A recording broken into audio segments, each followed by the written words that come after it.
Menteri Kelautan dan Perikanan KP Republik Indonesia tidak punya kewenangan untuk membatalkan ekspor benih udang lobster karena kewenangan itu berada di tangan Presiden RI Joko Widodo.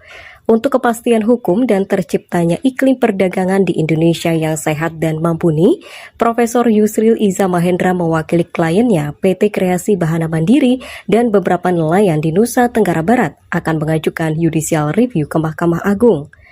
Pengacara senior, Yusril Iza Mahendra mengajukan permohonan judicial review atau uji materi, serta meminta kepada Mahkamah Agung untuk membatalkan larangan ekspor benih lobster.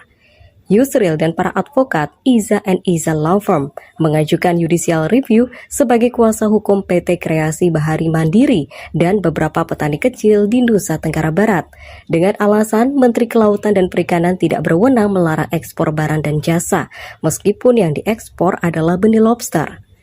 Kewenangan melarang ekspor ikan termasuk benih lobster sebelumnya memang menjadi kewenangan Menteri KP berdasarkan pasal 7 ayat 1 Undang-Undang Nomor 45 Tahun 2009 tentang perubahan Undang-Undang Nomor 31 Tahun 2004 tentang perikanan, kata Yusril. Akan tetapi, dengan berlakunya Undang-Undang Nomor 11 Tahun 2020 tentang Cipta Kerja yang dikenal dengan sebutan Omnibus Law, Kewenangan itu telah dicabut dan diambil alih langsung oleh Presiden. Presiden telah mengatur sendiri barang dan jasa apa saja yang boleh diekspor dan diimpor melalui Peraturan Pemerintah Nomor 29 Tahun 2021 untuk melaksanakan Omnibus Law. Melalui PP Nomor 29 Tahun 2021 itu, Presiden Joko Widodo mendelegasikan kewenangannya kepada Menteri Perdagangan untuk mengatur lebih lanjut mengenai jenis-jenis barang dan jasa yang boleh diekspor dan diimpor. Dengan aturan ini, Yusril mengatakan bahwa Menteri KP telah bertindak di luar kewenangannya, membuat peraturan yang melarang ekspor benih lobster. Tindakan di luar kewenangan seperti itu menimbulkan ketidakpastian hukum. Selain masalah kewenangan, Yusril juga mengatakan bahwa larangan ekspor benih lobster itu bertentangan dengan Undang-Undang Nomor 5 Tahun 1990 tentang konservasi sumber daya alam dan ekosistemnya, serta Undang-Undang Nomor 7 Tahun 2016 tentang perlindungan dan pemberdayaan nelayan.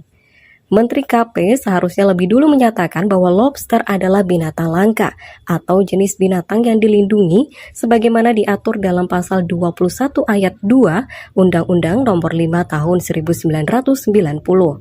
Atas pertimbangan lobster adalah hewan langka yang dilindungi, baru dapat dilakukan pelarangan ekspor, ucap dia.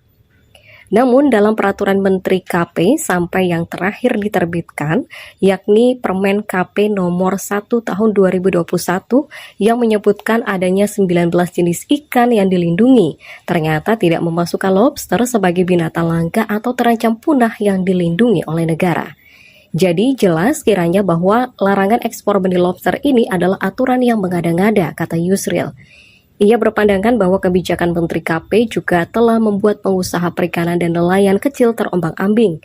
Mereka telah melakukan investasi dan mengurus izin penangkapan, penangkaran, dan ekspor benih lobster dengan biaya tidak sedikit. Mereka juga telah melakukan perjanjian ekspor dengan mitra dagang di luar negeri yang akhirnya gagal untuk dilaksanakan. Segala jeripayah itu tiba-tiba dilarang tanpa adanya aturan peralihan untuk mengatasi kerugian pengusaha dan nelayan kecil, kata Yusril.